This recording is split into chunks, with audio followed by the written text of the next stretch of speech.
जंग जोर से जारी है। बालाबान ताजिर को पकड़ लेता है। दुमरल कहता है, ठहरो जरा, ठहरो। करीब आकर कहते हैं, ठहर जा मेरे बेटे, ठहर जा। बालाबान कहता है, मुझे इसका सबसे अच्छा, सबसे तवाना चाहिए। भाई तुमने अब तक किसी को छोड़ा है? बालाबान कहता है, हमारी तरफ देखो बालाबान, तुम कहोगे इस कौम के लिए जाऊंगा गोश्त लेकर। दुमरल कहता है, किसके लिए उछल रहे हो? मजाक करना गुनाह है।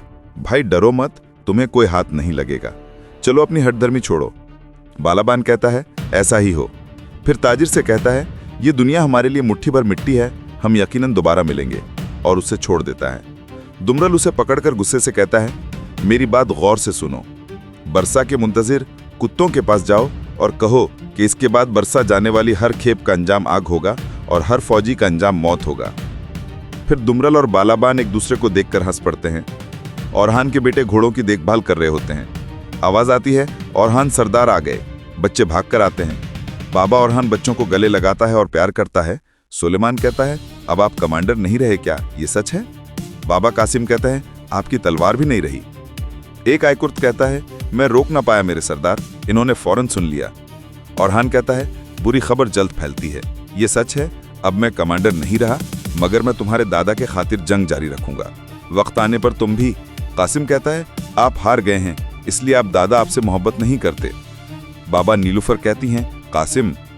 आवाज आती है, औरहान सरदार बच्चों को काम पर लगा देते हैं। एक औरत खबर लाती है, सरदार खबर है, उस्मान सरदार ठीक नहीं, वो गिरकर बेहोश हो गए हैं। फौरन चलते फिरते सब उस्मान सरदार के पास पहुंचते हैं। उस्मान सरदार तकलीफ में बिस्तर पर लेटे हैं। अलाउद्दीन और ओरहान अंदर दाखिल होते हैं। ओरहान कहता है, बाबा अचानक क्या हुआ? अलाउद्दीन परेशानी से कहता है, बाबा ओरहान आपके उताक में आने से पहले ठीक थे, तुमने जो कहा वो उनके दिल को जला गया। ओरहान कहता है, मेरी जबान हद से बढ़ जाती है, होश में आओ अलाउद्दीन, बस करो। महलून खातून कहती हैं, तुम अपने बाबा की मौजूदगी में ऐसे क्यों बोल रहे हो? तुम्हारा बाबा गिर गया है, उनका दिल गम की आग में जल रहा है। वो जज्बात से पुकारती हैं। अचानक बाबा उस्मान सरदार आंखें खोलते हैं। अलाउद्दीन खुशी से कहता है, बाबा। उस्मान सरदार महलून को मुखातिब करते हैं, बच्चों मैं ठीक हो? बच्चों की तरफ से जवाब आता है, ठीक हूँ, ठीक हूँ। अलाउद्दीन कहता है, बहुत शुक्र है, और फिर पूछता है, बाबा अचानक ये क्या हुआ? उस्मान सरदार कहते हैं, मुझे कुछ नहीं हुआ, मैं ठीक हूँ। गूंजा कुछ लाकर महलून खातून को देती है। महलून खातून उस्मान सरदार को पिलाती हैं। गूंजा कहती है, हम सब मुश्किल वक्त से गुजर रहे हैं, मगर जब से बाबा को बरसा की खबर मिली है तब से वो कुछ खा पी नहीं रहे। अलाउद्दीन नीलुफर कहती है, गूंजा क्या तुम खुद के सिवा किसी और को नहीं देखती? मेरे बाबा का खाना देखो, अपनी जबान पर काबू रखो। महलूम खातून कहती हैं, गूंजा दोनों बाहर जाओ। दोनों बाहर चली जाती हैं। कबीले में नकारा बजता है। कबीले में कोई आ रहा है। जिरकुर्ताई आने वाले को गौर से देख रहा है। घोड़ों पर सवार चंद लोग कबीले के करीब पहुंचते हैं। एक शख्स घोड़े से उतरता है। वो शख्स जेरकुर्ताई के पास आकर कहता है, क्या तुम मंगोलों की शर्मिंदगी जेरकुर्ताई हो?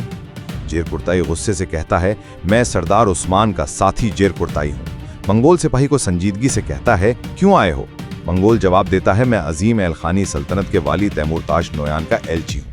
जेरकुर्ताई तंजिया अंदाज में हंसता है, वाह वाह वाह। फिर कहता है, मैं सरदार उस्मान से मिलना चाहता हूँ। जेरकुर्ताई ताज्जुब से उसे देखता है, उसकी तलवार खींचकर सिपाही को पकड़ा देता है और कहता है, मेरे पीछे आओ। वो शख्स जेरकुर्ताई के पीछे पीछे चल पड़ता है। कबीले के लोग उन अजनबियों को तजस्सुस से देख रहे होते हैं। कबीले में एक शख्स जो उस्मान सरदार का हकीम है, उन्हें देखकर सर हिलाता है। वो मंगोल एलची भी उसे देखकर सर हिलाता है और हकीम मुंह फेर लेता है। उस्मान सरदार के औताक का दरवाजा खुलता है। जेरकुर्ताई अंदर आता है और कहता है, मेरे सरदार एल खानी सल्तनत के वाली तैमूरताश नोयान का एलची आया है, वो आपसे मुलाकात करना चाहता है। उस्मान सरदार कहते हैं, मुझे खड़ा करो। अलाउद्दीन कहता है, बाबा अगर इजाजत हो तो मैं बाहर जाकर बात करूं मेरे सरदार। उस्मान सरदार जवाब देते हैं, नहीं, हम सब उसका इस्तकबाल करेंगे। अलाउद्दीन और ओरहान दोनों उस्मान सरदार को सहारा देकर उठाते हैं। उस्मान सरदार रुख बदल कर कहते हैं, चलो देखते हैं वो क्या चाहते हैं। मालूम खातून दुआ करती हैं, ए अल्लाह आप इन्हें कुव्वत अता फरमाएं। मंजर बदलता है। मंगोल सिपाही लकड़ियां काट रहे हैं। ऊपर से एक घोड़े पर सवार शख्स आता है। कुछ लोग संदूक लिए उसके इंतजार में खड़े हैं। जब वो घोड़े से उतरता है तो एक सिपाही नीचे झुककर लेट जाता है और वो उसकी पीठ पर पांव रखकर जमीन पर कूदता है। वो सबको मुखातिब करके कहता है, हमारे सरदार का सलाम और पैगाम है, जो इलखानी के वाली के दरबार में नहीं आया और ना ही कोई वादा निभाया। वो हाथ का इशारा करता है। सिपाही फौरन सबको गिराकर तलवारें तान लेते हैं। कमांडर आगे बढ़ता है, संदूक खोलता है, उसे उलट देता है और कहता है, मोहतरम सरदारों, फिर कमी, फिर कमी, फिर कमी। मुझे कैसे मालूम ना होता, तुम्हारे चेहरों पर शर्मिंदगी लिखी है। एक सरदार आगे बढ़कर कहता है, आप जानते हैं कि सरदार उस्मान बरसों से काफिलों के रास्ते बंद किए हुए हैं। एक शख्स कहता है, सरदार औरहान, घोड़ा गाड़ी और बहरी भीड़ों का गुजर। तैमूरताज गुस्से से कहता है, बस करो, हर बार मेरे सामने झुपले हुए हमेशा वही बातें दोहराते हो, वही बहाने, वही कमजोरियां। फिर वो खंजर निकालकर उसके गले पर रखता है और कहता है, हमने आज तक तुम्हारी जानें इसलिए नहीं बख्शी कि तुम कमजोरियों की शिकायत करो, बल्कि इसलिए कि तुम दुश्मनों से निमट सको। तुम क्या करते हो? हाँ, तुम क्या करते हो? वो हंसी के साथ कहता है, तुम एक दूसरे से झगड़ते रहते हो और इस दौरान सरदार औरहान फतूहात पर फतूहात हासिल करता जा रहा है। तुर्क सरदारियां जब उसकी फतूहात सुनती हैं तो वो सरदार उस्मान की रियासत की तरफ दौड़ती चली आती हैं। तैमूरताज अपनी तलवार जमीन पर मारता है और बुलंद आवाज में कहता है, मैंने तुम्हें यहाँ सिर्फ 3 कौड़ी टैक्स लेने के लिए नहीं बुलाया, बल्कि इसलिए बुलाया है कि तुम्हारी अकल ठिकाने लगा दूं। अब फैसला करो, या तो तुम सब सरदार उस्मान के मुकाबले में एक हो जाओ, या फिर एलखानी घोड़ों के सवारों के कदमों तले मिट जाओ। उधर उस्मान सरदार तशरीफ लाते हैं। उस्मान सरदार कहते हैं, आओ तो सही एलची। एलची आगे बढ़कर कहता है, मैं आपके लिए एलखानी वाली तैमूरताश नोयान का सलाम लाया हूँ। सरदार उस्मान जवाब देते हैं, वालेकुम अस्सलाम। एलची कहता है, वो बरसा के मुहासरे और उन रास्तों के बारे में बातचीत करना चाहते हैं जो आप लोगों ने बंद कर रखे हैं। वो कल सरहद पर वाक़े चारुद कबीला में आपका इंतजार कर रहे हैं। उस्मान सरदार लड़खड़ाते हुए कहते हैं, हाँ मेरे बेटो, जल्द ही अपना फैसला सुनाएंगे। अलाउद्दीन फौरन कहता है, बाबा हम आपको अंदर ले चलते हैं। एलची चला जाता है। उस्मान सरदार को औरहान सहारा देता है। औरहान कहता है, बाबा इस हालत में आप मुलाकात के लिए नहीं जा सकते। उस्मान सरदार कहते हैं, ना जाना मुमकिन नहीं, मेरी जगह मुलाकात के लिए बतौर वकील अलाउद्दीन और शाहीन शाह सरदार जाएंगे। औरहान बुलंद आवाज में कहता है, फौरन तबीब को बुलाओ। औरहान बाबा की तरफ देखता है, चेहरे पर फिक्र नुमाया है। तैमूरताश के खेमे में एक सरदार कहता है, अगर मंगोल फौज हमारी मदद करे तो। तैमूरताश उसे थप्पड़ रसीद करता है। बरसा ने जो कारनामा अंजाम दिया, देखो अकेले ये कारनामा इसने सरअंजाम दिया। वो गुस्से से आगे बढ़कर कहता है, इतने सरदार मिलकर भी ये नहीं कर सकते और फिर मंगोलों से फौज के लिए भीख मांगते हो। फिर खंजर इसके सर पर मारकर वापस पलटता है और कहता है, मैं तुम पर एक ही एहसान करूंगा, मुहासरा खत्म करके काफिलों के रास्ते दोबारा खोल दूंगा ताकि तुम भी पहले की तरह अपना मुआवजा कमा सको। वो संदूक को ठोंस कर कहता है, अपना टैक्स अदा करो और अपने बचे हुए पैसों से अपनी फौज इकट्ठी करो, जो करना है करो। फिर खेमे के अंदर चला जाता है। गुलाम इसके लिए लस्सी निकालता है और इसे पकड़ा देता है। तैमूरताश लस्सी पीता है और कहता है, जब मेरा जहर आहिस्ता आहिस्ता सरदार उस्मान के खेमे में बहेगा। तैमूरताश खुद कलामी करते हुए कहता है, इस दस्तरख्वान पर जल्द ही बहुत अहम मेहमान आएंगे, जहां काई मेरी हर बात पर सरे तस्लीम खम करेंगे। बहुत अहम मेहमान, और उनका फैसला भी मैं ही करूंगा। मंजर बदलता है। उस्मान सरदार बात कर रहे हैं, शाहीन शाह, सूरज तुलू होते ही अलाउद्दीन के साथ फौरन रवाना हो जाओ। शाहीन शाह मुअद्दिबाना अंदाज में कहता है, आपका हुक्म सर आंखों पर सरदार। शाहीन शाह कहता है, मेरी गैर मौजूदगी में कमान किसके सुपुर्द होगी मेरे सरदार। फिर अलाउद्दीन और औरहान की तरफ देखते हैं।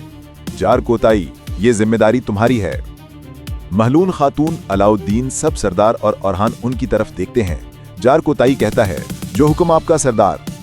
उस्मान सरदार नरमी से कहते हैं, चलो मेरे सर पर क्यों खड़े हो, सब अपने अपने काम पर लग जाओ। अलाउद्दीन उठता है और कहता है, चलो शाहीन शाह सरदार। औरहान जाने लगता है तो उस्मान सरदार उसे आवाज देते हैं, औरहान। वो करीब आता है। उस्मान सरदार कहते हैं, बोरान को मेरे पास लाओ। औरहान हैरत से कहता है, जो आपका हुक्म सरदार। औरहान उठने लगता है तो सरदार उस्मान औरहान का हाथ थाम लेते हैं। उस्मान कहते हैं, बोरान को खून और जिंदगी के साथ अपने सामने देखना चाहता हूं। और फिर औरहान आहिस्तगी से रवाना हो जाता है। जार कोताई औरहान की तरफ देखकर कहता है, मेरे सरदार ठीक हो जाएंगे। औरहान जवाब देता है, जब हम बोरान सरदार को वापस लाएंगे तो वो जरूर बेहतर हो जाएंगे। जार कोताई कहता है, अगर वो अपने साथी की बेजान लाश देखकर मजीद बिगड़ गए तो क्या होगा, वो जिंदा हैं या नहीं ये भी हमें मालूम नहीं। इधर बोरान पर तशद्दुद हो रहा है। फलादियुस कहता है, तुमने मेरे बाबा को मार डाला, तुमने मेरे भाई को मार डाला। बोरान ने कहा, तुम्हारे बाबा जख्मी थे, इलाज सरदार उस्मान ने अपने हाथों से किया था। फलादियुस गुस्से से चिल्लाता है। औरहान कहता है, मैं दुआ करता हूं कि बोरान सरदार जिंदा रहें।